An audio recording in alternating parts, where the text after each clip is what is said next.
Hello नमस्कार दोस्तों, स्वागत है आपका मेरे यूट्यूब चैनल EduTree में। दोस्तों, आज की इस वीडियो में हम बात करने जा रहे हैं, अगर आप अपना आवासीय रेसिडेंशियल सर्टिफिकेट या फिर कोई अन्य जैसे कास्ट यानी जाति सर्टिफिकेट हो या फिर अपना आप इनकम सर्टिफिकेट बनवाना चाहते हैं तो आप कैसे बनवा सकते हैं, उसके लिए क्या क्या डॉक्यूमेंट चाहिए होता है, इसके लिए पूरा प्रोसेस क्या है, किस वेबसाइट पे जा कर के हम इसके लिए एप्लीकेशन ऑनलाइन अप्लाई कर सकते हैं। क्योंकि जैसा आपको मालूम होगा, अभी ये सारी सुविधाएं बिहार गवर्नमेंट ने ऑनलाइन कर दी है। इसके लिए आपको ऑनलाइन ही फॉर्म फिलअप करना पड़ता है। तो आइए इन सभी डिटेल के बारे में बात करते हैं।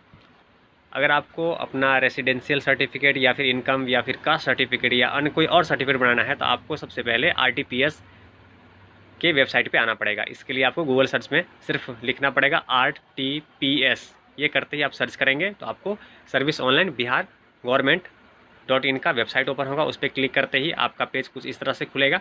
इसे आप डेस्कटॉप मोड में कर लें।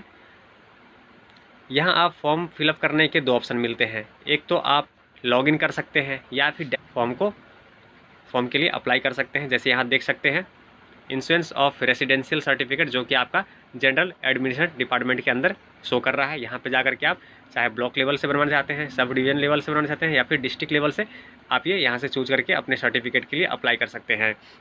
वैसे बेस्ट ये रहता है कि आप लॉगिन कर लें। लॉगिन करने के लिए आपको सबसे पहले रजिस्ट्रेशन करना पड़ेगा। जैसे ही आप लॉगिन के पेज पे जाएंगे, यहाँ क्लिक करेंगे,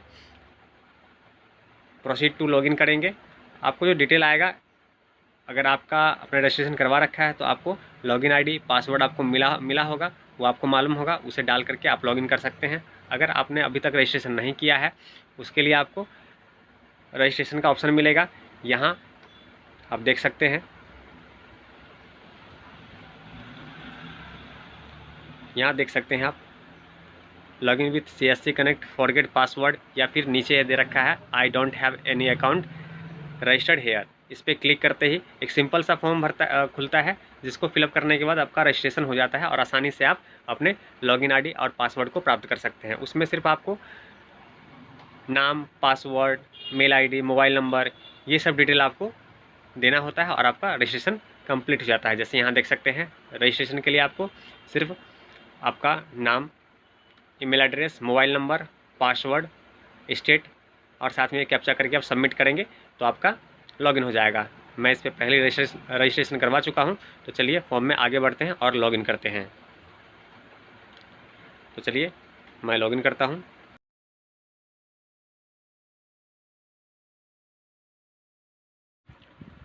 लॉगिन करते ही आपका पेज कुछ इस तरह से खुलकर सामने आएगा। आप यहाँ देख सकते हैं अप्लाई फॉर सर्विस का ऑप्शन आ रहा है। तो यहाँ आप क्लिक करेंगे अप्लाई फॉर सर्विस। यहाँ आपको जितने भी सर्विसेज अवेलेबल हैं वो यहाँ पे व्यू ऑल में शो करेगा। चलिए इस पर क्लिक करते हैं और आपका जो पेज खुल के आएगा, उसमें आपके जितने भी सर्विस अवेलेबल हैं इस वेबसाइट पे, वो सारे सर्विस आपको यहाँ पे शो करेंगे।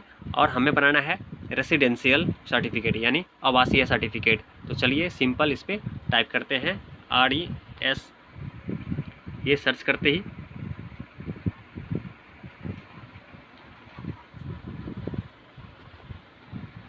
आप यहाँ देख सकते हैं RESID, इतना ही बस लिखा मैंने और यहाँ ऑप्शन खुल के आ गया है issuance of residence certificate at DM level, residence certificate at RO level. तो चलिए हम RO लेवल पर बनाते हैं, क्योंकि आपको अगर बिहार के अंदर ही इस सर्टिफिकेट की ज़रूरत है तो आपका RO लेवल पे भी चलता है। तो चलिए इस पर हम क्लिक करते हैं और फॉर्म को फिलअप करते हैं और जानते हैं कि कौन कौन से डॉक्यूमेंट आपको चाहिए होगा।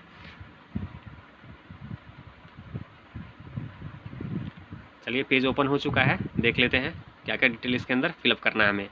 जैसा कि आप देख सकते हैं, सिंपल सा फॉर्म है। इसमें आपको जेंडर सेलेक्ट करना है, क्या पुरुष हैं स्त्री हैं, जो भी है सेलेक्ट कीजिए। जैसे मैंने एक ऑप्शन लिया और यहाँ अभिवादन शो कर रहा है। अभिवादन के अंदर अब अगर स्टूडेंट है आपके साथ, आपके नाम में श्रीमती या फिर श्री नहीं लगा हुआ है तो विशेष रूप से ध्यान रखेंगे, आपको कोई अभिवादन सेलेक्ट करना है। अगर आपके नाम के आगे कोई अभिवादन नहीं लिखा हुआ है आपके 10th के मार्कशीट में, तो आपको कोई अभिवादन नहीं ये सेलेक्ट करना है। इसके साथ ही आप देख सकते हैं यहाँ नेम ऑफ एप्लीकेशन, वही आप उसका सामने देख सकते हैं हिंदी में लिखना है तो हिंदी में लिखेंगे। वैसे लिखते ही यहाँ पे हिंदी अपने आप टाइप हो जाता है। अगर नहीं आता है तो इसे आप कॉपी पेस्ट कर सकते हैं। साथ ही नेम ऑफ फादर पिता का नाम, नेम ऑफ मदर माता का नाम देना है। अगर कोई स्त्री जिनकी शादी हो चुकी है तो यहाँ अपने पिता का नाम पति का नाम देंगे। नेम ऑफ हस्बैंड वहीं उनके पति का नाम यहाँ हिंदी में आएगा। मोबाइल नंबर अगर आप देना चाहते हैं तो दे सकते हैं, अगर देते हैं तो बेस्ट रहता है। अगर ईमेल आईडी आपके पास है तो दे सकते हैं। यहाँ आपको राज्य सेलेक्ट करना है, अगर बिहार के हैं तो बिहार सेलेक्ट करना पड़ेगा, डिस्ट्रिक्ट और आपका अनुमंडल और साथ में ब्लॉक आपको सेलेक्ट करना है। अब वहीं आप देख सकते हैं कि आप ग्राम पंचायत में हैं, आप जहाँ रहते हैं वह क्षेत्र ग्राम पंचायत में है, नगर निगम में है या फिर नगर परिषद या फिर नगर पंचायत जो भी है वहाँ सेलेक्ट करेंगे और वार्ड संख्या देंगे।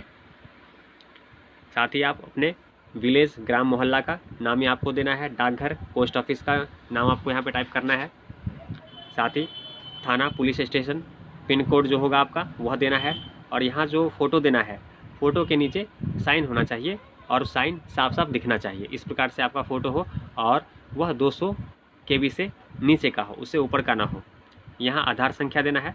अगर आप यहाँ आधार संख्या देते हैं तो आपका आधार नंबर आपके मोबाइल नंबर से लिंक होना चाहिए, ताकि अगर उस पर नंबर मैसेज आए तो आप वो OTP यहाँ दे सकें। तो ये ध्यान रखिएगा, आप आधार नंबर यहाँ जब ही देंगे जब आपका आधार नंबर मोबाइल नंबर से लिंक हो। अगर मोबाइल नंबर से लिंक नहीं है तो आप यहाँ आधार नंबर ना दें, बेहतर होगा। तो चलिए आगे बढ़ते हैं। वहीं आप दे सकते हैं कि आपके निवास का प्रकार किस प्रकार का है, अस्थाई है अस्थाई है, ये आपको सेलेक्ट करना है। और आवेदन का उद्देश्य, आवेदन का उद्देश्य आप यहाँ कुछ भी लिख सकते हैं, जैसा भी आपको उचित लगे। फॉर जॉब अप्लाई या फिर एनी कर सकते हैं। यहाँ आपको आई एग्री, आपको सेल्फ डिक्लेरेशन स्व घोषणा पत्र पे आई एग्री को क्लिक करना पड़ेगा। इसके साथ ही आपको नीचे यहाँ वेरिफिकेशन कोड है, यहाँ आप एंटर करेंगे। एंटर करने के बाद आप प्रोसीड में जा सकते हैं। कोशिश करें जब भी फॉर्म भरें तो एक बार डिटेल को एक बार अच्छे से आप चेक कर लें, ताकि कोई मिस्टेक ना हो, क्योंकि अगर कोई मिस्टेक होती है तो आगे दिक्कत आएगा। इसलिए अपने डिटेल को अच्छे से चेक कर लें। इस प्रकार फॉर्म फिलअप करने के बाद वेरिफिकेशन कोड डालने के बाद आपको प्रोसीड पे जाना पड़ेगा। चलिए हम आगे बढ़ते हैं फॉर्म में। इस प्रकार सबमिट करने के बाद आपने जो भी डिटेल डाला था यहाँ आपको सभी डिटेल शो कर रहा है। इसे अच्छे से चेक कर लीजिए। इसमें अगर कोई त्रुटि होती है तो नीचे आपको एडिट का ऑप्शन मिलेगा। चलेंगे नीचे, दिखाऊंगा आपको, एडिट का ऑप्शन मिलेगा, वहाँ जाके आप वह त्रुटि या मिस्टेक एडिट कर सकते हैं।